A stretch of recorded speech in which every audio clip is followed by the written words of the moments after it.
आज हम साइंस का चैप्टर 2 करेंगे, क्लास 9, और चैप्टर का नाम है cell the building block of life. ये वाइडली सबको पता है कि साइंटिफिक कम्युनिटी है वो अ, वो ये बताती है कि जो हमारी लाइफ है वो ओरिजिनेट हुई है वाटर से हमारी शुरुआत हुई है।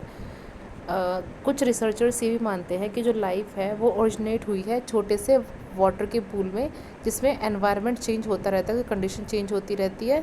ओशन के अलावा एक वाटर पूल है, उससे हमारी लाइफ की शुरुआत हुई है, कोई भी लाइफ जो है उसकी शुरुआत हुई है। हॉट स्प्रिंग जो है वो एग्ज़ाम्पल है इसका, ऐसे एनवायरनमेंट का। इंडिया में हॉट स्प्रिंग जो है पुगा वैली के, वो लद्दाख में हैं और बहुत ही हाई टेम्परेचर पे वो पाए जाते हैं। नियरली बॉइलिंग जो टेम्परेचर होता है वाटर का, उससे पाए जाते हैं। कोल्ड क्लाइमेट में भी इस टेम्परेचर पे पाए जाते हैं। जो ये एनवायरमेंटल कंडीशन होती है ये काफ़ी करीब होती है उस अर्थ के जो पहले पाई जाती थी। अर्ली जो अर्थ थी काफ़ी सालों पहले, अबाउट 3.5 बिलियन ईयर्स पहले जो अर्थ थी, उसके टेम्परेचर के उस जैसी एनवायरमेंटल कंडीशन उस टाइम पे थी, उस तरह की एनवायरमेंटल कंडीशन जो है वहाँ पे पाई जाती है। जो ऑर्गेनिज्म जो रहते हैं हॉट स्प्रिंग में, वो मोस्टली हीट को लव करने वाले बैक्टीरिया होते हैं, जिनको बोलते हैं थर्मोफिल्स, जो कि यूनिसेलुलर होते हैं। मीन्स उसमें एक ही सेल होती है। जो एक सेल वाले ऑर्गेनिज्म होते हैं उनको यूनिसेलुलर ऑर्गेनिज्म बोलते हैं।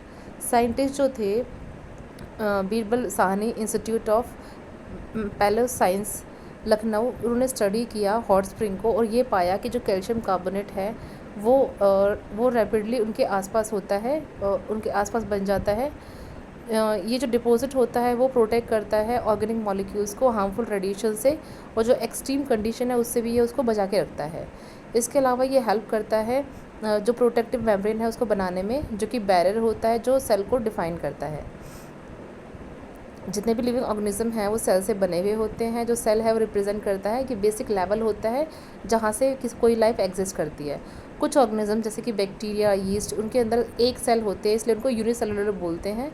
और बाकी जो प्लांट्स होते हैं, फिश है, बर्ड्स है, ह्यूमन है, इनमें मिलियन ऑफ सेल्स होते हैं, इसलिए इनको मल्टी सेलुलर बोलते हैं। तो एक सेल वाली जो ऑर्गेनिज्म है वो यूनिसेलुलर, जिसमें बहुत सारी सेल्स हैं वो मल्टी सेलुलर होते हैं।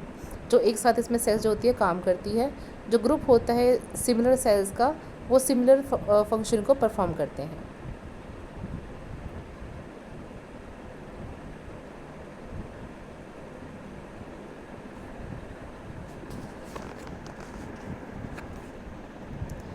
जो फंक्शन होता है सेल का वो ये होता है, जो सेल होती है वो साथ में मिलके वो टिश्यूज़ बनाती हैं। और टिश्यूज़ जो होते हैं वो क्या काम करते हैं इसमें हम आगे पढ़ेंगे।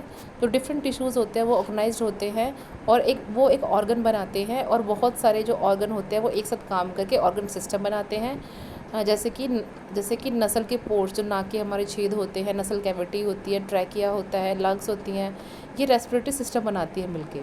इवन जो सेल है वो ऑर्गेनाइज होते हैं टिश्यू ऑर्गन में, वो और ऑर्गन सिस्टम में। जो सेल होते हैं वो फंडामेंटल यूनिट होती है, और स्ट्रक्चरल और फंक्शनल यूनिट भी होती है वो लिविंग ऑर्गेनिज्म की। मतलब सेल की शुरुआत, जो लिविंग ऑर्गेनिज्म है उसकी शुरुआत जो होती है सेल से होती है। एक सेल सबसे छोटी यूनिट होती है किसी भी लिविंग ऑर्गेनिज्म की। ये बहुत छोटी सेल्स होती हैं जो परफॉर्म करते हैं बहुत सारी एक्टिविटीज़ को। बहुत सारे डिफरेंट कंपोनेंट होते हैं सेल के।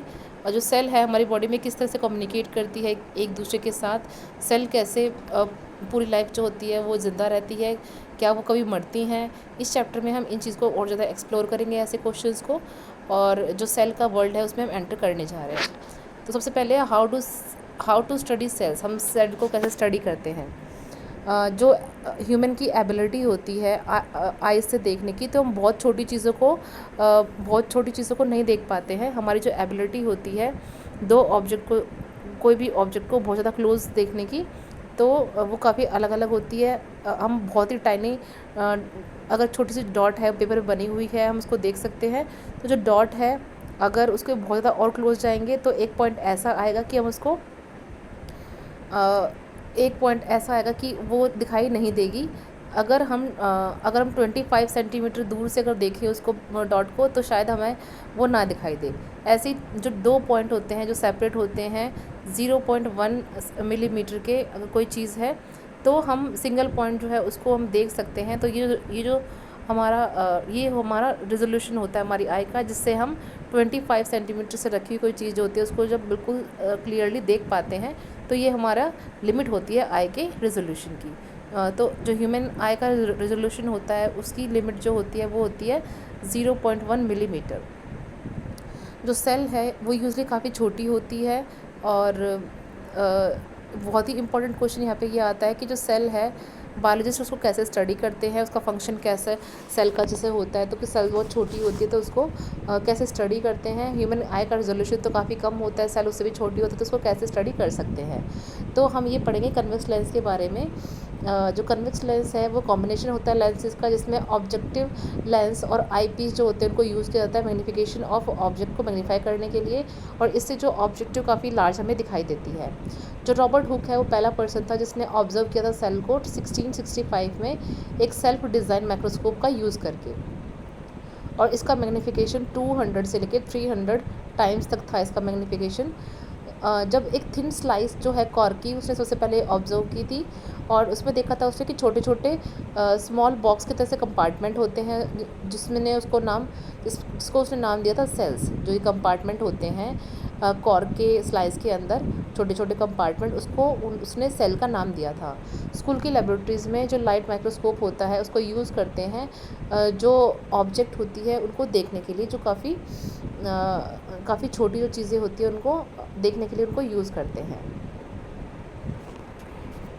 डिफरेंट टाइप के ऑब्जेक्टिव लेंसेज होती हैं जिनको हम अलग अलग चीज़ देखने के लिए यूज़ करते हैं। किसी की रेजोल्यूशन 10 टाइम्स होता है, किसी का 40 टाइम्स होता है। तो बेटर मैग्नीफिकेशन पाने के लिए रेजोल्यूशन जो होता है उसके हिसाब से माइक्रोस्कोप का यूज़ करते हैं। डिफरेंट तरह के माइक्रोस्कोप होते हैं स्कूल के लेबोरेटरीज़ के अंदर। हम इसमें फाइन स्ट्रक्चर जो होता है उसको बहुत मटेरियल जो होता है उसको हम देख सकते हैं। माइक्रोस्कोप के नीचे जब हम किसी इस चीज़ को देखते हैं तो मैग्नीफाई होकर दिखाई देती है, बहुत बड़ी दिखाई देती है, रियल में वो काफ़ी छोटी होती है। तो एक्चुअल साइज़ जो है हर एक चीज़ का हमें अलग अलग दिखाई देता है, माइक्रोस्कोप के मैग्नीफिकेशन पर डिपेंड करता है वो। तो यहाँ पे एक एक्टिविटी है, सबसे पहले स्ट्रक्चर दिखा रखा है लाइट माइक्रोस्कोप का। यहाँ पे ये सारे अलग अलग पार्ट्स हैं इसके, आप यहाँ पे देख सकते हैं। तो सबसे पहले एक्टिविटी है let us estimate the size of the cell. Cell का साइज़ कैसे एस्टिमेट किया जाएगा वही हमें बता रखा है। सबसे पहले एक ट्रांसपेरेंट रूलर ले लेते हैं जो कि कुछ मिलीमीटर का होगा। अब यहाँ पे जो रूलर है उसको रूलर को जो माइक्रोस्कोप है उसके स्टेज पे रख देते हैं, फोकस करते हैं इसके ऊपर। जो नॉब है माइक्रोस्कोप की उसको एडजस्ट करके और ऑब्जर्व करते हैं। जो सर्कुलर फील्ड ऑफ व्यू है उससे आई पीस से देखते हैं इसको, तो उसको मेज़र कर लेते हैं मिलीमीटर में। अब कन्वर्ट करते हैं डायमीटर को मिलीमीटर से माइक्रोमीटर में। सपोज़ डायमीटर अगर विजिबल फील्ड का 5 मिलीमीटर है तो इसको मेज़र, मीनिंग इसका मतलब हुआ कि 5 × 1000 मीन्स 5000 म्यूमीटर इसका इसकी जो है वैल्यू हो जाएगी, ये विजिबल फील्ड होगी ये। अब जो रूलर है उसको हटा देते हैं और ऑन एंड पील जो है स्लाइड के ऊपर रखते हैं माइक्रोस्कोप के नीचे, फोकस करते हैं स्लाइड पे और जो नंबर ऑफ़ सेल है वहाँ पे काउंट करते हैं जो डायमीटर है फील्ड ऑफ व्यू का स्ट्रेट लाइन में। तो एस्टिमेटेड जो रियल साइज़ होगा सेल का वो हम फॉर्मूले से निकाल सकते हैं। जो 1 यूनिट है मीन्स 1 मिलीमीटर, वो इक्वल होगा 1000 माइक्रोमीटर के बराबर। इस यूनिट का यूज़ करके हम रियल साइज़ जो है सेल का वो निकाल सकते हैं। जो एस्टिमेटेड साइज़ होगा ओरिजिन पील का वो निकालने के लिए हम करेंगे जो डायमीटर है विजिबल फील्ड ऑफ माइक्रोमीटर का उसको लेंगे माइक्रोमीटर में upon number of cell along the diameter लेंगे। इससे हम जो एस्टिमेटेड साइज़ है ऑनियन पील का वो निकाल सकते हैं। सपोज़ 25 सेल जो है उसमें से दिखाई दे रही है डायमीटर में से, तो इस केस में जो साइज़ होगा एक ऑनियन सेल का वो हो जाएगा 5000 म्यूमीटर डिवाइड बाय 25 मीन्स 200 म्यूमीटर। तो इस तरह से हम जो सेल है उसका साइज़ निकाल सकते हैं। ये एक एस्टिमेटेड साइज़ है ओनियन पील का जो कि 200 म्यूमीटर होता है। म्यूमीटर निकल के आया यहाँ से। तो जो लाइट माइक्रोस्कोप है क्या इसको मैग्नीफाई कर सकता है? तो जो टोटल मैग्नीफिकेशन होती है माइक्रोस्कोप की वो डिपेंड करती है मैग्नीफाइंग पावर के ऊपर। मैग्नीफाइंग पावर जो होगी आई पीस की और जो ऑब्जेक्टिव लेंस लगा होगा उसके ऊपर डिपेंड करता है। अगर दोनों ही आई पीस और ऑब्जेक्टिव लेंस जो है उनकी मैग्नीफाइड पावर 10 टाइम्स है और टोटल मैग्नीफिकेशन जो है वो 100 टाइम होगी इस टाइम पे।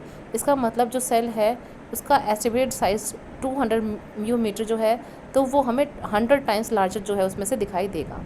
इसी तरह से माइक्रोस्कोप जो है वो हमें अलाउ करता है कि बहुत छोटे स्ट्रक्चर को क्लियरली देख सकते हैं। इसका जो ये टूल यहाँ पे यूज़ होता है, ये माइक्रोस्कोप होता है सेल के स्ट्रक्चर को ऑब्जर्व करने के लिए। कई सालों से साइंटिस्ट जो है इसको और ज़्यादा इम्प्रूव करते जा रहे हैं। तो माइक्रोस्कोप जो है उसके 3 मेन फीचर्स होते हैं। रेजोल्यूशन, जिसको मेजर ऑफ क्लियरिटी बोलते हैं, कॉन्ट्रास्ट और डिफरेंस होता है ब्राइटनेस का from various part of the object के अलग अलग पार्ट होते हैं उससे, एंड मैग्नीफिकेशन।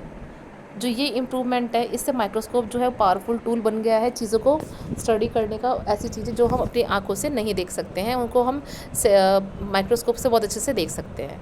यहाँ पिक्चर में देख सकते हैं जो लोअर सरफेस है कोलोकाशिया लीफ की, वो अब अगर हम ऑब्जर्व करेंगे माइक्रोस्कोप के अंडर में तो यहाँ पे हम इलेक्ट्रॉन माइक्रोस्कोप का यूज़ करते हैं। तो जो लीफ है हमें वो इस तरह का यहाँ पे दिखाई दे रहा है।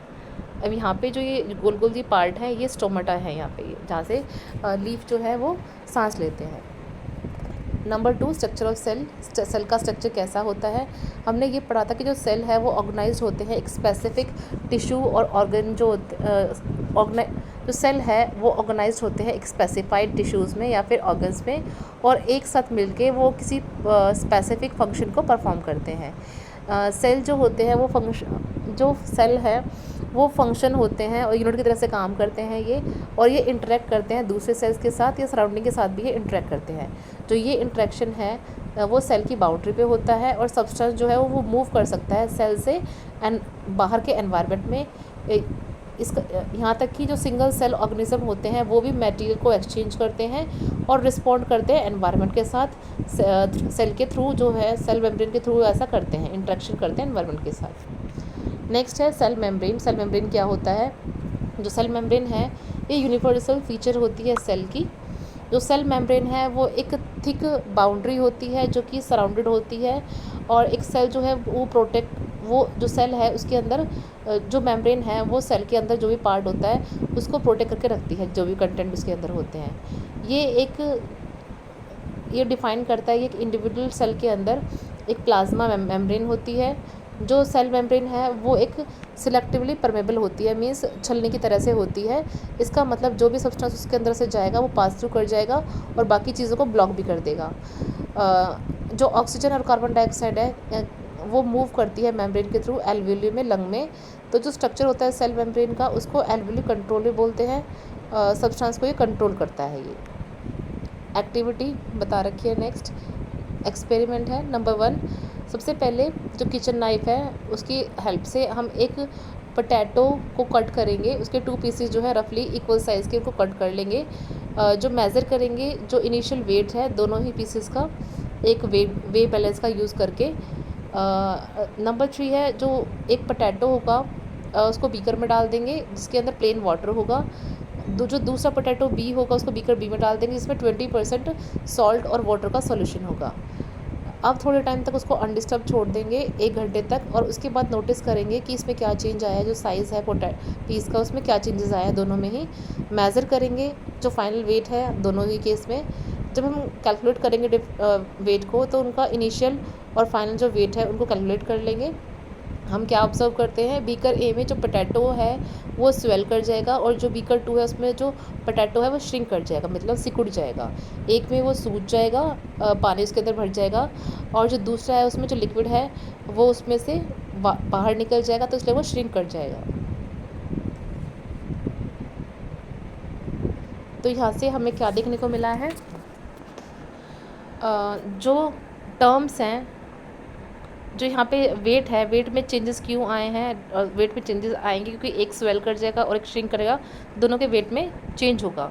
जो वेट होगा पोटैटो का जो बीकर ए में होगा वो इंक्रीज़ हो जाएगा क्योंकि वो स्वेल कर रहा है, और जो वेट है बीकर बी में वो डिक्रीज़ कर जाएगा क्योंकि वो श्रिंक कर रहा है। ऐसा इसलिए हुआ है क्योंकि जो सेल मेम्ब्रेन है वो वाटर को अंदर आने देती है और वो बाहर भी जाने देती है, लेकिन जो शुगर और जो सॉल्ट के मॉलिक्यूल्स हैं उनको नहीं जाने देती। वो वाटर जो है वो एक एरिया से दूसरे एरिया में मूव कर जाता है, और जो लेस सॉल्युबल चीज़ें होती है या डाइल्यूट सॉल्यूशन है किसी भी एरिया में लेस वाटर के साथ, तो ज़्यादा जो सॉल्यूट होगा उसमें जो कंसंट्रेशन होगी 2 एरिया की वो इक्वल हो जाएगी अगर दोनों साइड ही जो सॉल्यूशन है वो एक तरह का होगा। तो जो ये मूवमेंट है वाटर की वो एक सेलेक्टिवली परमेबल मेम्ब्रेन के थ्रू होती है, तो इस प्रोसेस को ओस्मोसिस बोलते हैं। एक्टिविटी में हम यहाँ देख चुके हैं। जैसे कई बार ऐसा होता है कि कोई भी फ्रेगनेंस है वो एयर में स्प्रेड करती है, तो वो भी ऑस्मोसिस होता है। जैसे अगरबत्ती है वो जलाते हैं तो उसकी जो खुशबू है वो हवा में उड़ जाती है और स्प्रेड कर जाती है, तो ये प्रोसेस जो है वो ऑस्मोसिस ही होता है वो।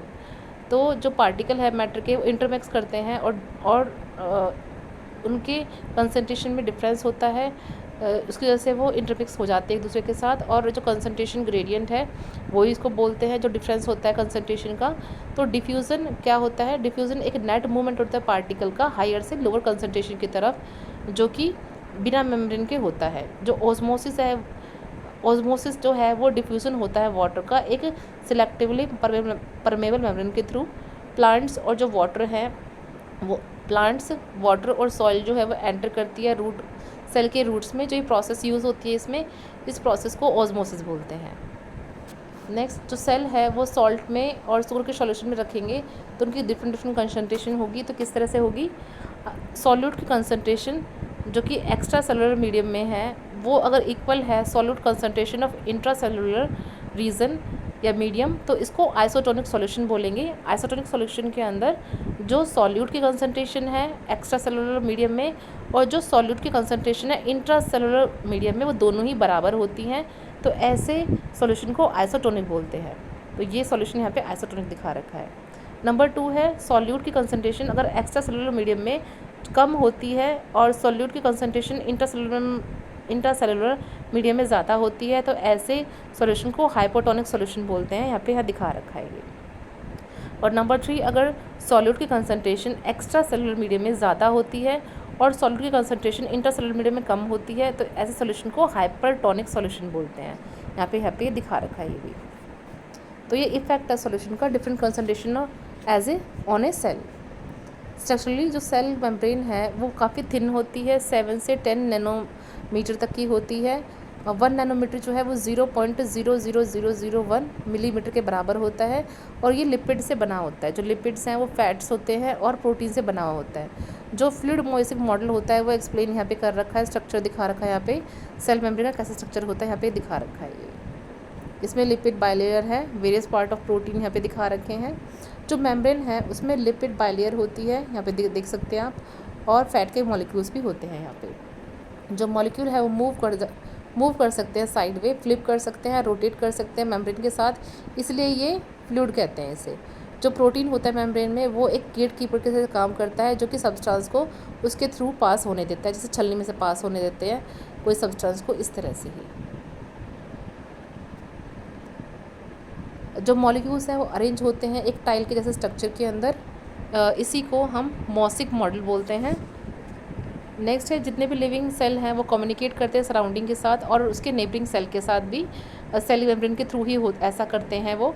जो सेल होते हैं प्लांट्स के, फंगी के और बैक्टीरिया के, उसमें एक एडिशनल लेयर होती है सेल मेम्ब्रेन के अराउंड, जिसको हम सेल वॉल बोलते हैं। सेल वॉल में प्रोटेक्ट होते हैं वो। अब जो सेल वॉल है उसकी ज़रूरत क्यों होती है आगे ये समझा रखा है। इसका इन्वेस्टिगेट करने के लिए एक्टिविटी बता रखी है यहाँ पे। सबसे पहले एक टेम्प्रेरी स्लाइड ले लेंगे, थिन पतला सा एक ऑनियन का पील ले लेंगे, या फिर हम ऑनियन लीफ ले सकते हैं, और या फिर क्रेडल लिली ले सकते हैं, उसका पत्ता ले सकते हैं। इसमें एक सैफ्रन यूज़ करेंगे, स्लिप को कवर कर देंगे, फिर प्लांट सेल को ऑब्जर्व करेंगे माइक्रोस्कोप के अंडर में। इसी तरह से प्रिपेयर करेंगे टेम्प्रेरी स्लाइड जो है प्रिपेयर करेंगे चीक सेल्स की। जेंटली इसको स्क्रैप कर देंगे। स्क्रैप करने के बाद जो इनर साइड है हमारी चीक की, कॉटन स्वैप से हम इसको स्वैप कर सकते हैं, और जो उसका एंड है ब्लंट एंड जो टूथपिक का होगा उसके थ्रू हम इसको ले सकते हैं। नंबर 3 जो चीक की सेल्स है उसको एक क्लीन स्लाइड पे रखते हैं, ग्लास की स्लाइड पे। उसमें एक ड्रॉप वाटर जो है वो ऐड करेंगे, कुछ ड्रॉप उसमें मिथाइल ब्लू स्टेन जो है वो ऐड करेंगे, केयरफुली उसको कवर स्लिप पे रख देंगे। अब हम स्लाइड में क्या देखते हैं माइक्रोस्कोप के अंडर, तुम ऑब्जर्व करते हो कि जो ओन पील है या फिर रियो लीफ आपने लिया होगा, पील सेल लिए होंगे, उसमें बॉक्स की शेप की रेगुलर अरेंजमेंट होगा जहाँ पे, और जो चीक सेल है उसमें इरेगुलर अरेंजमेंट होगा। तो ये डिफरेंस जो है यहाँ पे एग्जिस्ट करता है। अब 2 स्लाइड जो है रियो लीफ पील की लेंगे और ह्यूमन चिक की दोबारा से लेंगे और 20% उसमें शुगर सोल्यूशन डाल देंगे। अब ऑब्ज़र्व करेंगे उसको माइक्रोस्कोप के अंडर में आधे घंटे हाफ एन आवर के लिए उसको देखेंगे। क्या ऑब्ज़र्व करते हैं तुम ऑब्ज़र्व करोगे जो बाउंड्री है प्लांट सेल की वो सेम रहेगी, लेकिन जो इनर कंटेंट है श्रिंक कर जाएगा और जो स्पेस है इनर और आउटर बाउंड्री का वो भी इंक्रीज़ हो जाएगा। हम ऑब्ज़र्व कर सकते हैं जो चीक सेल होंगे वो श्रिंक कर जाएंगे, कॉन्सिडरेबली वो श्रिंक कर जाएंगे। तो दोनों में ये चेंजेस होंगे ये। अब नेक्स्ट है सेल वॉल। सेल वॉल क्या होता है? सेल वॉल जो है वो आउटर कवरिंग होती है सेल की, जो सेल के अंदर चीज़ें होती हैं वो उसको प्रोटेक्ट करके रखते हैं। जनरली जो प्लांट्स हैं वो मूव नहीं कर सकते एक प्लेस से दूसरे प्लेस पे, इसीलिए एक रिजिड स्ट्रक्चर होता है उनका। एनवायरनमेंट में वो विंड और रेन से बचने के लिए ऐसा स्ट्रक्चर होता है उनका। इसलिए प्लांट सेल जो होते हैं उसमें एक एडिशनल कवरिंग होती है सेल के बाहर, सेल मेम्ब्रेन के बाहर, जिसको सेल वॉल बोलते हैं। जो सेल वॉल है वो प्लांट्स को और फ्लावर्स को फिल्म रहने में मदद करती है और उनकी शेप को मेंटेन कर रखती है और प्लांट को सीधे खड़े होने में हेल्प करती है। जो सेल वॉल होती है वो रिजिड होती है, परमेबल होती है। इसका मतलब वाटर या फिर कोई भी डिजॉल्व मिनरल है उसमें से पास कर सकता है। जो सिलेक्टिव परमेबल मेम्ब्रेन जो होती है सेल की, वो उसको हेल्प करती है प्लांट्स में से, प्लांट में रूट के थ्रू वाटर को एब्जॉर्व करने के लिए, और जो भी न्यूट्रिएंट होते हैं सॉइल में से उसको एब्जॉर्व करने में हेल्प करती है। जब हम रियो लीफ को प्लेस करेंगे ऑनियन पील के या फिर ऑनियन पील को प्लेस करेंगे एक कंसनट्रेटेड शुगर सॉल्यूशन के अंदर, जो प्लांट सेल होंगे वो वाटर को लूज़ कर देंगे ऑस्मोसिस के थ्रू। इसीलिए जो सेल है वो श्रिंक नहीं करते हैं साइज़ में, क्योंकि ये रिजिड सेल होते हैं। और जो वॉल है अपने जो रिजिड सेल वॉल होती है वो अपने शेप को मेंटेन करके रखेगी। जो अंदर के कंटेंट होता है सेल का वो श्रिंक कर जाएगा और जो सेल मेम्ब्रेन है वो पुल करेगी, सेल वॉल से अलग पुल कर जाएगी वो। इससे शो करता है कि जो सेल वॉल है वो प्लांट को हेल्प करती है फिल्म रहने में, ओरिजिनल शेप में उसको रहने में हेल्प करती है। जो एनिमल सेल है जैसे कि चीक होते हैं, हमारे जो चीक्स होते हैं उनमें कोई सेल वॉल नहीं होती है। इसीलिए जब हम एक कंसनट्रेटेड सॉल्यूशन में उसको प्लेस करेंगे तो वो वाटर को लूज़ कर जाएंगे और वो श्रिंक कर जाएंगे।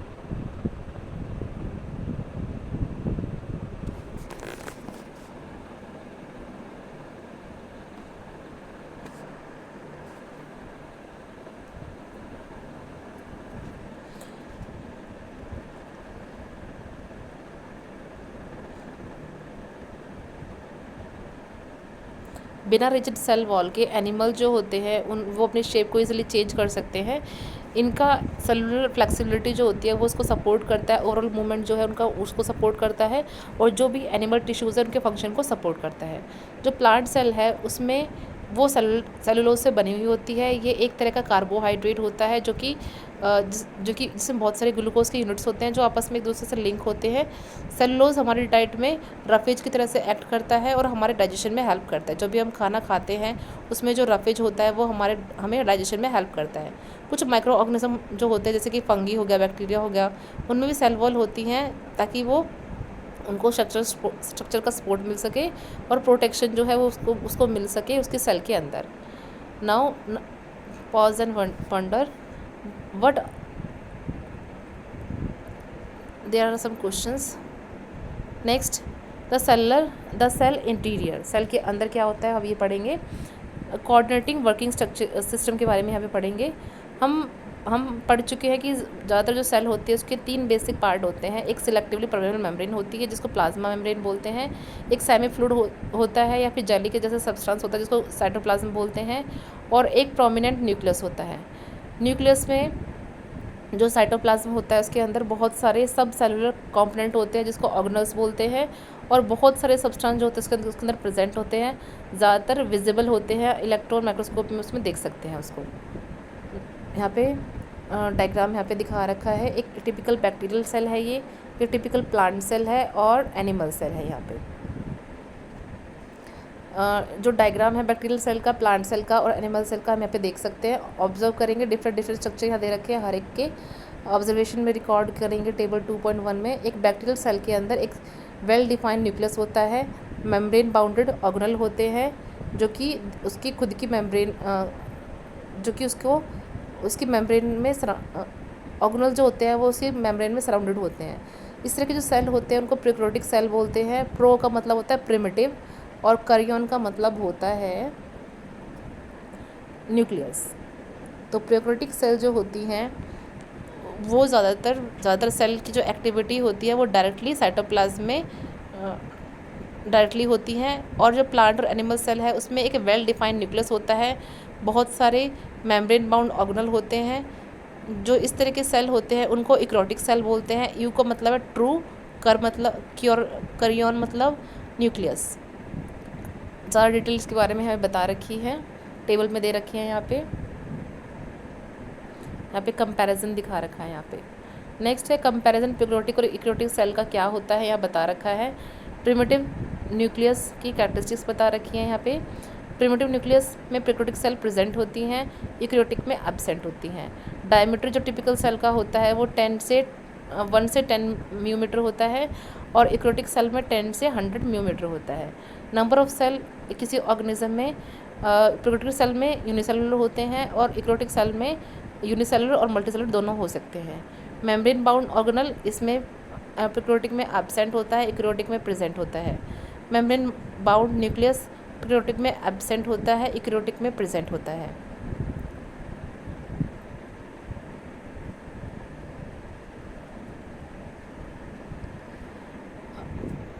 यूकैरियोटिक सेल की ज़रूरत क्यों होती है ऑर्गेनिज्म में, अब हम ये पढ़ेंगे।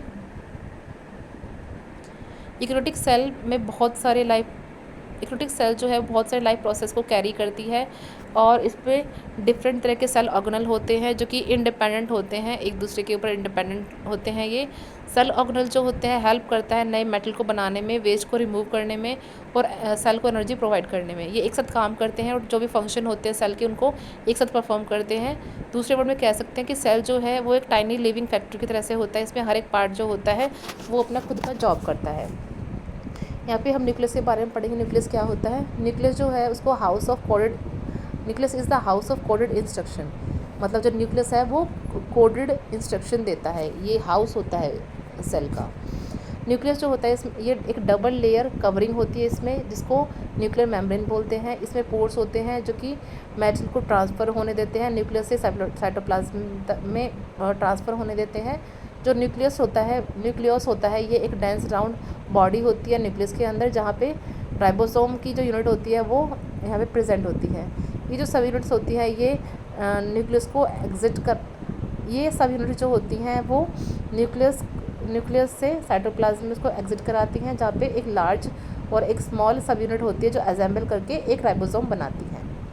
जो न्यूक्लियस है इसके अंदर क्रोमोसोम्स होते हैं जो कि विजिबल रॉड के जैसे स्ट्रक्चर होते हैं ये, और इसमें जब सेल जो होती है जब डिवाइड होने वाली होती है तब ऐसे स्ट्रक्चर होते हैं। इसमें जो क्रोमोसोम होते हैं इसके अंदर इंफॉर्मेशन होती है और ये कैरेक्टर को पेरेंट से, जो इनहेरेंट कैरेक्टर्स है उसको पेरेंट से नेक्स्ट जनरेशन में ये ट्रांसफ़र करता है डीएनए की फॉर्म में। जो डीएनए है डीऑक्सीराइबोन्यूक्लिक एसिड होते हैं, और जो क्रोमोसोम होते हैं इसके अंदर डीएनए होते हैं और कुछ प्रोटीन होते हैं। डीएनए मोलेक्यूल जो होते हैं इनमें जेनेटिक इन्फॉर्मेशन होती है। जो फंक्शनल सेगमेंट होता है डीएनए का उसको जीन्स बोलते हैं। और नॉन लिविंग सेल के अंदर जो डीएनए है वो प्रेजेंट होता है, क्रोमेटिन मेटल की तरह से प्रेजेंट होता है। जो क्रोमेटिन मेटल है वो विजिबल होता है और एंटेंगल्ड होता है। इसमें थ्रेड के जैसा मास होता है, जिसको थ्रेड के जैसे स्ट्रक्चर होते हैं इसमें। और जो सेल है जब वो डिवाइड होने वाली होती है तो क्रोमेटिन मेटल जो होता है वो ऑर्गेनाइज हो जाता है क्रोमोसोम्स में, उसको ऑर्गेनाइज कर लेता है वो। यूकैरियोटिक सेल जो होते हैं उसमें एक वेल डिफाइंड न्यूक्लियस नहीं होता है। उसका जो डीएनए है उसमें प्रेजेंट जो होता है वो सिंगल सेलुलर मॉलिक्यूल होता है जो कि स्पेसिफिक प्रोटीन के साथ होता है। जो रीजन होता है जेनेटिक मटेरियल का उसको हम न्यूक्लियोइड बोलते हैं। नेक्स्ट है राइबोसोम। राइबोसोम को हम प्रोटीन फैक्ट्री भी बोलते हैं। इसमें छोटे छोटे स्ट्रक्चर होते हैं, प्रेजेंट होते हैं फेयरली साइटोप्लाज्म के अंदर, जो कि अटैच होता है एंडोप्लाज्मिक रेटिकुलम से। राइबोसोम जो होते हैं वो साइट होते हैं प्रोटीन सिंथेसिस की। अब जो ये एंडोप्लाज्मिक रेटिकुलम क्या होता है हम ये पढ़ेंगे। एंडोप्लाज्मिक रेटिकुलम जो है उसको मैन्युफैक्चरिंग फैक्ट्री बोलते हैं। एंडोप्लाज्मिक रेटिकुलम एक लार्ज ऑर्गेनल होता है जो कि नेटवर्क की तरह से स्प्रेड होता है। इसमें साइटोप्लाज्म होता है सेल के अंदर, जो इसको एंडोप्लाज्मिक रेटिकुलम को ईआर भी बोलते हैं। तो जो ईआर है वो कॉन्टिन्यूस होता है और आउटर मेम्ब्रेन के साथ होता है न्यूक्लियर एनवलप के साथ। जो ईआर है बहुत ही इंपॉर्टेंट रोल प्ले करता है ये प्रोटीन को ट्रांसपोर्ट करने में, उसको सिंथेसाइज करने में, लिपिड्स को और कुछ हार्मोन्स को स्पेशलाइज सेल के अंदर ये सिंथेसाइज करता है। जो स्ट्रक्चर होता है ER का वो डिपेंड करता है उसके फंक्शन पे। इसके दो तरह के स्ट्रक्चर होते हैं। एक फर्स्ट है रफ एंडोप्लाज्मिक रेटिकुलम, इसको RER बोलते हैं। ये रफ दिखाई देता है इलेक्ट्रॉन माइक्रोस्कोप के अंदर क्योंकि इसके अंदर राइबोसोम अटैच होते हैं उसके सरफेस से, और बहुत सारे प्रोटीन इसमें इन्वॉल्व होते हैं। प्रोटीन सिंथेसिस में होता है, प्रोटीन की सिक्रेशन होती है, जैसे कि ग्लैंड सेल इसका एग्जाम्पल है पैंक्रियाटिक सेल्स के अंदर, जैसे कि एग्जाम्पल है इसका पैंक्रियाटिक सेल्स। नंबर 2 है स्मूथ एंडोप्लाज्मिक रेटिकुलम, इसको SER भी बोलते हैं। इसमें कोई राइबोसोम नहीं होता है उसके सरफेस पे और इसीलिए ये स्मूथ दिखाई देते हैं। इसमें ये क्या करते हैं, फैट को और हार्मोन को स्टोरेज भी करते हैं, सिंथेसाइज भी करते हैं ये। नेक्स्ट है गोल्गी अपैरेटस। गोल्गी अपैरेटस को हम इसको यूज़ करते हैं, ये काम करता है पैकिंग का और शिपिंग का। ये पैकिंग और शिपिंग सेंटर होता है। केयरफुली डायग्राम में अगर हम देखें गोल्गी अपैरेटस का जो डायग्राम है, अगर इसमें देखें, यहाँ पे देख सकते हैं, तो जो डायग्राम है इसमें नोटिस करेंगे, इसमें एक फ्लैट यहाँ पे सैक लाइक स्ट्रक्चर होता है। ये जो स्टैक होते हैं ये गोल्गी अपैरेटस बनाते हैं और फंक्शनली ये ER से लिंक होते हैं। जो सेल मेम्ब्रेन होती है और जो बाकी सेल ऑर्गेनल होते हैं वो एक साथ काम करते हैं। गोल्गी अपैरेटस जो होता है वो सेल के पोस्ट ऑफिस की तरह से काम करता है। ये मॉडिफाई करता है, सॉर्ट करता है और पैकेज करता है प्रोटीन को, लिपिड्स को वेसिकल्स में, और प्रोटीन इसको ट्रांसपोर्ट करता है, इसको सीक्रेट करता है या फिर लाइबोसोम के फॉर्मेशन में ये हेल्प करता है। नेक्स्ट लाइसोसोम्स क्या होते हैं। लाइसोम जो है वो सिस्टम को क्लीन अप करते हैं। जो सेल्स हैं वो वेस्ट मटेरियल प्रोड्यूस करती हैं या डैमेज मटेरियल प्रोड्यूस करती हैं, या जो भी ऑर्गेनल्स वॉर्न आउट हो जाते हैं एक्टिविटीज़ करने के टाइम पे, तो सेल जो प्रेजेंट होते हैं उसमें जो भी वेस्ट होता है वो उसके अंदर ही एक्यूमुलेट होता है? नहीं, एक्यूमुलेट नहीं होता है, बल्कि लाइसोम जो होते हैं वो सिंगल मेम्ब्रेन बाउंड सेक्स होते हैं, सेल एंजाइम्स में भरे हुए होते हैं जो कि ब्रेक डाउन करते हैं अनवांटेड प्रोटीन को और कार्बोहाइड्रेट को, फैट को, और जो भी अनवांटेड चीज़ें होती हैं वो उसको सिंथेसाइज करके जो डैमेज पार्ट होता है सेल का उसको क्लीन करके उसको खा जाते हैं और क्लीन और हेल्दी इसको बना देते हैं। तो जो प्रोडक्ट होता है जो ब्रेकडाउन से बनता है वो रिलीज़ होता है साइटोप्लाज्म के अंदर, जहाँ पे ये इसको रीयूज़ करके सेलुलर प्रोसेस के लिए इसको यूज़ कर सकते हैं। Next is mitochondria. माइटोकॉन्ड्रिया जो है इसको हम power house of the cell भी बोलते हैं। माइटोकॉन्ड्रिया को पावर हाउस ऑफ सेल बोला जाता है क्योंकि ये सप्लाई करता है एनर्जी को, जो भी ज़रूरत होती है ज़्यादातर सेल की एक्टिविटी करने के लिए जो भी एनर्जी की ज़रूरत पड़ेगी तो माइटोकॉन्ड्रिया इसको आगे पहुंचाता है। हर एक माइटोकॉन्ड्रिया जो होता है उसमें 2 मेम्ब्रेन होती हैं। एक आउटर मेम्ब्रेन जो होती है स्मूथ और पोरस होती है, दूसरी इनर मेम्ब्रेन होती है, ये फिंगर के स्ट्रक्चर पे फोल्ड आउट होती है प्रोजेक्शन की तरह से, इसको क्रिस्टेई बोलते हैं, जो कि इंक्रीज़ होता है सरफेस एरिया के हिसाब से केमिकल रिएक्शन और एनर्जी के प्रोडक्शन में ये इंक्रीज़ होता है। माइटोकॉन्ड्रिया के अंदर जो ग्लूकोज और बाकी मॉलिक्यूल होते हैं ब्रेक डाउन करते हैं, एनर्जी को रिलीज़ करते हैं। एक प्रोसेस होती है जिसको सेलुलर रेस्पिरेशन बोलते हैं, उसके थ्रू ये इसको रिलीज़ करता है। पहले हम इसके बारे में पढ़ चुके हैं। जो एनर्जी रिलीज़ होती है वो मॉलिक्यूल्स के अंदर वो एडिनोसाइन ट्राइफॉस्फेट या ATP की फॉर्म में रिलीज़ होती है, जो कि एनर्जी करेंसी होती है किसी भी सेल की, और इसको ही एनर्जी सेल की जो भी एक्टिविटीज़ होती है उसको करने के लिए इसका यूज़ होता है। तो जितने भी हमारी सेल्स हैं वो कोई एक्टिविटी करेंगी तो उसके लिए जिस चीज़ की ज़रूरत होगी वो ATP होगा। नेक्स्ट इज़ प्लास्टिड्स जो है वो सेंटर होता है फूड को सिंथेसिस करने का प्लांट सेल के अंदर और प्लांट सेल के अंदर। हम पढ़ चुके हैं माइटोकॉन्ड्रिया जो है एनर्जी प्रोवाइड करता है सेल को, जो कि फूड से आती है। जो एनिमल्स हैं वो फूड ऑब्टेन करते हैं उसकी सराउंडिंग से, और जो प्लांट्स होते हैं वो फूड को सिंथेसाइज करते हैं सनलाइट के प्रेजेंस में। लेकिन जो प्लांट्स हैं वो फूड को सिंथेसाइज करते हैं तो एनर्जी जो होती है सेलुलर एक्टिविटीज़ की वो कैसे उसको यूज़ करते हैं। प्लांट जो है वो स्पेशल ऑर्गेनल का यूज़ करते हैं जिनको प्लास्टिड्स बोलते हैं, फूड को सिंथेसाइज करने के लिए और स्टोरेज करने के लिए। ये हम पढ़ चुके हैं, जो प्लांट है वो अपना खाना खुद से बनाते हैं फोटोसिंथेसिस के प्रोसेस को यूज़ करके सनलाइट के प्रेजेंस में। एक ग्रीन कलर का पिगमेंट होता है जिसको क्लोरोफिल बोलते हैं, वो प्रेजेंट होता है क्लोरोप्लास्ट में, वो सनलाइट को एब्जॉर्ब करता है। जो क्लोरोप्लास्ट होते हैं वो डबल मेम्ब्रेन बाउंडेड ऑर्गेनल होते हैं जिसके अंदर माइटोकॉन्ड्रिया होता है। क्लोरोप्लास्ट के अंदर एक सेमी फ्लूइड सब्सटेंस होता है जिसको स्ट्रोमा बोलते हैं। जो स्ट्रोमा होता है वो डिस्क की शेप का मेम्ब्रेन होता है इसके अंदर क्लोरोफिल होता है। जो लाइट एनर्जी है वो एब्जॉर्ब होती है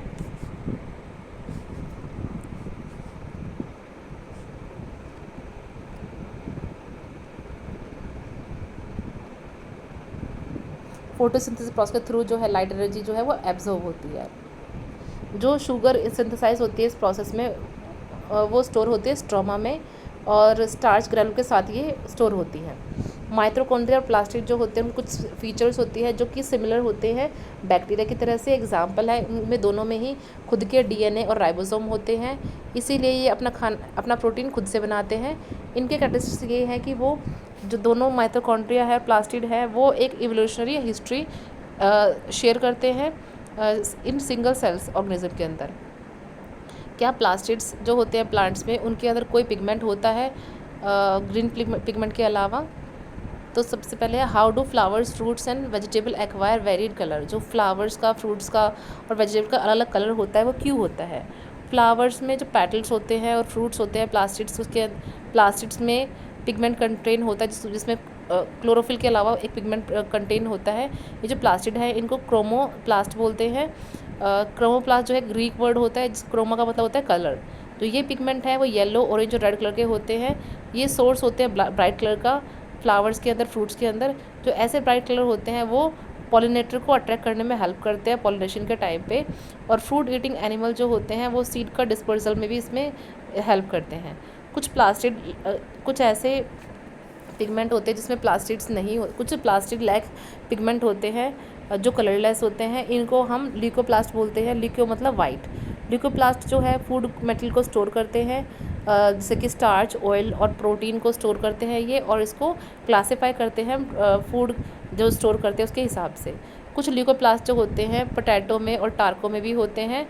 सेल जो है वो स्टार्च स्टोर करता है यहाँ पे। नेक्स्ट है वैक्यूल्स। जो वैक्यूल्स हैं इनको हम the organelle for storage and transport इसको यूज़ करते हैं। ऑर्गेनल जो है, जो वैक्यूल है वो ऐसे ऑर्गेनल होते हैं जो स्टोरेज करते हैं और सपोर्ट करते हैं। प्लास्टिक जैसे कि क्लोरोप्लास्ट जो है वो प्लांट को फूड प्रोड्यूस करने में हेल्प करता है और टेम्परेरी उसको स्टोर करके रखता है। बाकी प्लास्टिक जो होते हैं जैसे कि ल्यूकोप्लास्ट होते हैं वो फूड को स्टोर करने में हेल्प करते हैं, लेकिन वाटर, मिनरल और जो वेस्ट मटेरियल है वो कहाँ स्टोर होते हैं सेल में? कि जो प्लांट्स है वो प्लांट्स को इनफ वाटर कहाँ से जो प्लांट्स है अगर उसको पानी अच्छे से नहीं मिल पाता तो सूख क्यों जाते हैं?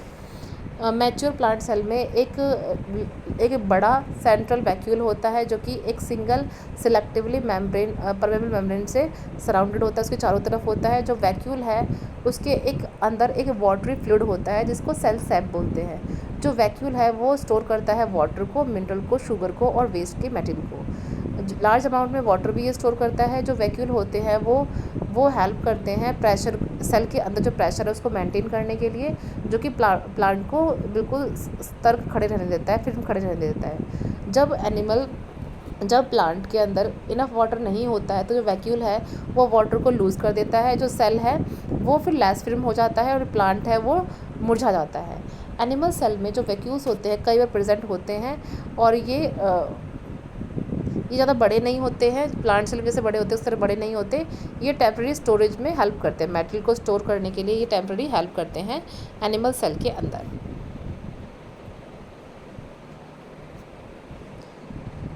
Next is how do normal cell grow and divide. जो नॉर्मल सेल है सेल किस तरह से ग्रो करती है, कैसे डिवाइड करती है?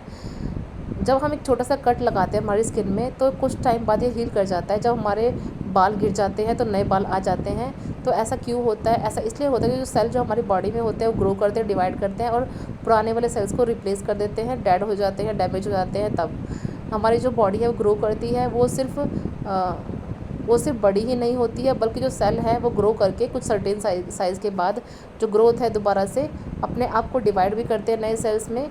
फ्रेशली ग्रोइंग जो रूट टिप होती है ऑनियन की, उसको हम उसमें कैसे सेल डिवाइड होता है उससे हम पता लगा सकते हैं।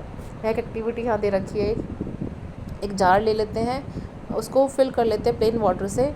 अब एक ऑनियन का बल्ब उसके ऊपर रख देते हैं जार के ऊपर और इस तरफ रखना है कि उसका बेस जो है वो रूट का जो है वो नीचे पानी की तरफ हो। जो लीफ है उसको उसको थोड़े टाइम के लिए 5-6 दिन के लिए ऐसे छोड़ देंगे और फिर ऑब्जर्व करेंगे। तुम ऑब्जर्व करोगे जो रूट्स हैं वो ग्रो करना स्टार्ट कर देंगे। 2 से 3 सेंटीमीटर फ्रेशली ग्रोन रूट्स है उसको कट कर लेते हैं, ट्रांसफ़र करते हैं उसको एक एसीटो अल्कोहल प्रिपेयर करते हैं और इसको जो रूट की टिप है उसको एसीटो अल्कोहल में रखते हैं 24 घंटे के लिए। फिर उसको ट्रांसफ़र कर देते हैं 70% इथेनॉल में। अब 1 या 2 प्रिजर्व्ड रूट ले लेते हैं, उनको वॉश कर देते हैं वाटर में और उसके बाद उसको एक क्लीन स्लाइड पे प्लेस करते हैं। एक जो ड्रॉप है डाइल्यूट हाइड्रोक्लोरिक एसिड की, उसको रूट का टिप ले लेते हैं, सॉफ्ट टिश्यू ले लेते हैं और थोड़े टाइम जो रूट है उसको 10 से 15 मिनट तक पानी में उसको छोड़ देते हैं। अब HCl के सॉल्यूशन में इसको छोड़ देते हैं। अब 2 से 3 जो ड्रॉप है एसिटोकैरामाइन की उसके ऊपर डाल देते हैं, 5 से 10 मिनट तक उसको रखते हैं और जेंटली उसको वार्म कर देते हैं स्पिरिट लैम्प पे रख के। अब जो पोर्शन है रूट का उसको कट करते हैं, स्लाइड में रखते हैं और उसको कवर स्लिप लगा देते हैं। जेंटली स्क्वॉश करेंगे कवर स्लिप को अपने थंब से और जो सेल है उसको स्प्रेड कर देंगे स्लाइड के ऊपर। अब इसको माइक्रोस्कोप के अंडर इसको देखेंगे।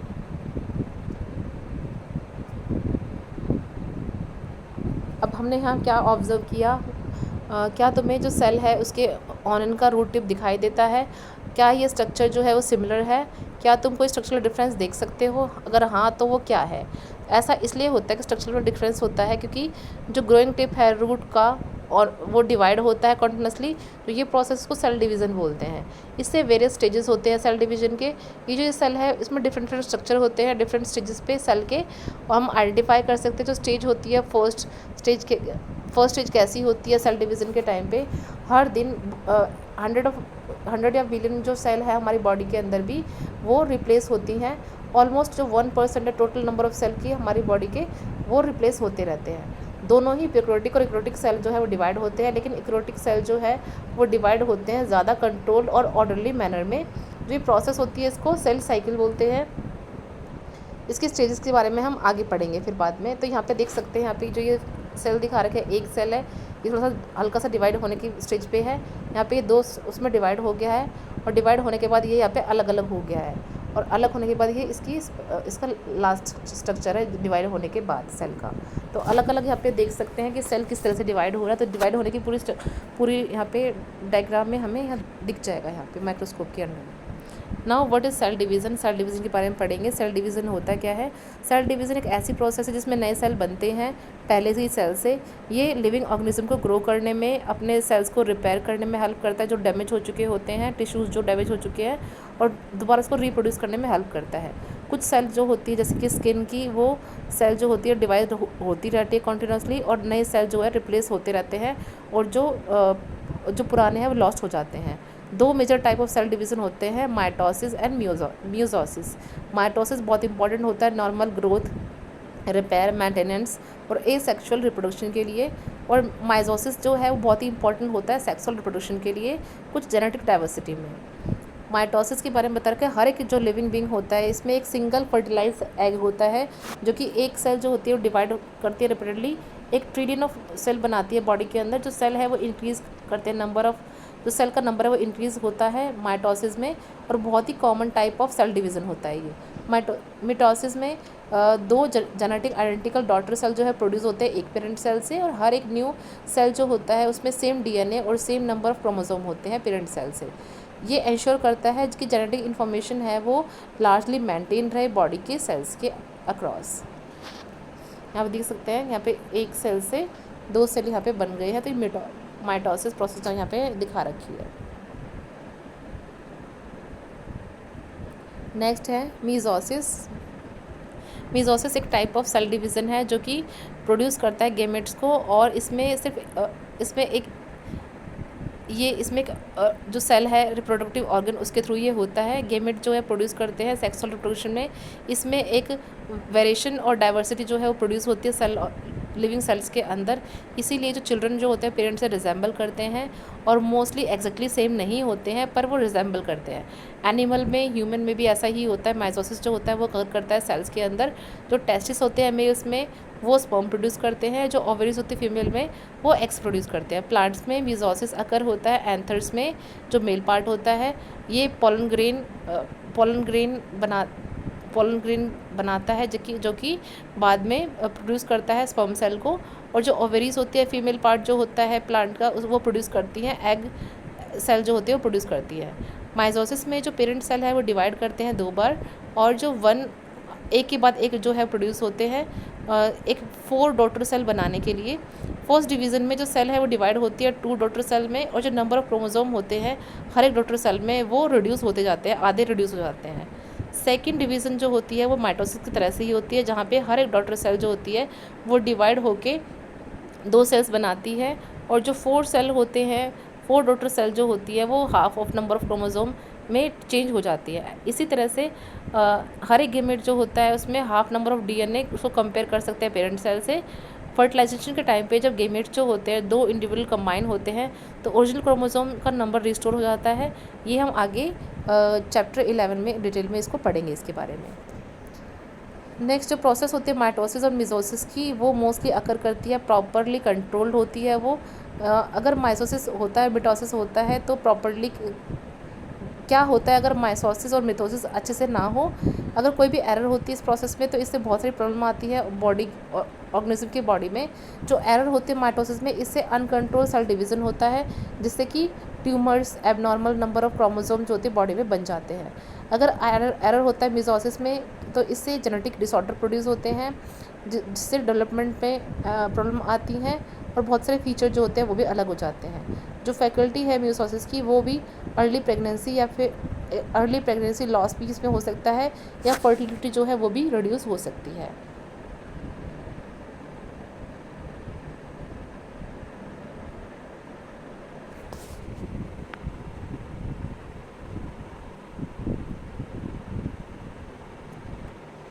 Now cell theory, the unifying principle of biology. Important observation ये है कि जो लिविंग ऑर्गेनिज्म है इनमें सारे ऑर्गेनिज्म सेल से बने हुए होते हैं। 1838 में एक जर्मन बॉटनिस्ट ने, जिनका नाम था मैथाइस स्केलेंडन, इसने रिपोर्ट किया था कि जितने भी प्लांट होते हैं वो सेल से बने हुए होते हैं। 1839 में जर्मन जियोलॉजिस्ट थॉर्डर स्क्वान ने ये देखा था कि जितने भी एनिमल्स होते हैं वो भी सेल से बने होते हैं। इसके बाद 1855 में एक जर्मन साइंटिस्ट थे जिनका नाम था रुडोल्फ विर्चो, उसने बाद में एक्सपेंड किया था सेल थ्योरी को, और ये बताया था कि नए सेल जो होते हैं वो सिर्फ पहले वाली सेल से बनते हैं। साथ में मिलके जो फॉर्मुलेशन है सेल का उसके बारे में इन्होंने बताया था। तो सेल की जो थ्योरी है, क्लासिकल सेल थ्योरी, वो क्या है? नंबर 1, जितने भी लिविंग ऑर्गेनिज्म होते हैं वो एक या उससे ज़्यादा सेल से बने हुए होते हैं। नंबर 2, जो सेल है वो बेसिक यूनिट होती है स्ट्रक्चर की और फंक्शन की किसी भी लिविंग ऑर्गेनिज्म के अंदर। नंबर 3, जितने भी सेल्स होते हैं वो पहले वाले प्री एग्जिस्टिंग सेल से मिलके बने हुए होते हैं। इन सबको मिला के बायोलॉजी में जो बैक्टीरिया है, बैक्टीरिया से लेके ह्यूमन तक, ये सब की जो लाइफ है उसकी कॉन्टिन्यूटी जो होती है वो सेल के डिवीज़न के थ्रू ही होती है। क्या सेल ग्रो करती है और रिप्रोड्यूस करती है? हमेशा करती रहती है। तो सेल ग्रो होते हैं, डिवाइड होते हैं एक कंट्रोल वे में, और राइट प्लेस में होते हैं ये, जो अपने फंक्शन को कैरी करते हैं और इवेंचुअली बाद में मर जाते हैं। ये जो जिनकी ज़रूरत नहीं होती है वो इवेंचुअली डाइड हो जाते हैं, जिनकी ज़रूरत नहीं होती है, जो डेड सेल है रिप्लेस करते हैं न्यू सेल्स को, और आगे सेम फंक्शन को कैरी करते हैं। हर एक सेल जो होता है उसकी एक डेफिनेट लाइफ स्पैन होता है। अगर सेल्स नहीं मरेंगे तो इससे बहुत ज़्यादा प्रॉब्लम आ सकती है हमारी बॉडी के अंदर। बहुत सारे सेल, एनिमल सेल में सेल डिवीज़न जो होता है वो कई बार स्टॉप हो जाता है जब सेल कांटेक्ट में आते हैं नेबरिंग सेल से। इस प्रोसेस को कांटेक्ट इनहिबिशन बोलते हैं। कई बार कैंसर सेल जो होते हैं वो अपने कंट्रोल को लूज़ कर देते हैं और डिवाइड होते रहते हैं, अनकंट्रोल वे में वो डिवाइड होते रहते हैं, जिससे कि ट्यूमर्स फॉर्मेशन होता है। जो प्लांट सेल है वो ग्रो करते हैं डिफरेंट, अलग तरह से डिफरेंटली ग्रो करते हैं। उनके रिजिड सेल वॉल की वजह से जो प्लांट सेल जो होते हैं वो उसमें इनहिबिशन शो नहीं होता है, और एक डिफरेंट पैटर्न ग्रोथ का ये ऑब्जर्व करते हैं। इवन जो सेल्स होते हैं एक्सट्रीमली छोटे होते हैं, अपने फंक्शन को फिर भी बहुत अच्छे से परफॉर्म करते हैं। ये एनर्जी प्रोड्यूस करते हैं, सिंथेसाइज करते हैं, सब्सटेंस को सीक्रेट करते हैं और नए सेल में डिवाइड हो जाते हैं। एक साथ काम करके ये प्रॉपर जो बॉडी है उसके फंक्शन को कंट्रोल करते हैं। हर एक लिविंग बीइंग जो होता है उसमें एक टाइनी बैक्टीरियम होता है, एक जाइंट ट्री, छोटे से बैक्टीरियम से लेके एक बड़ा जाइंट ट्री तक सब सेल से बने हुए होते हैं। तो जो हम हैं, हम भी एक प्रोडक्ट है छोटे छोटे हार्ड वर्किंग सेल्स का। Thank you.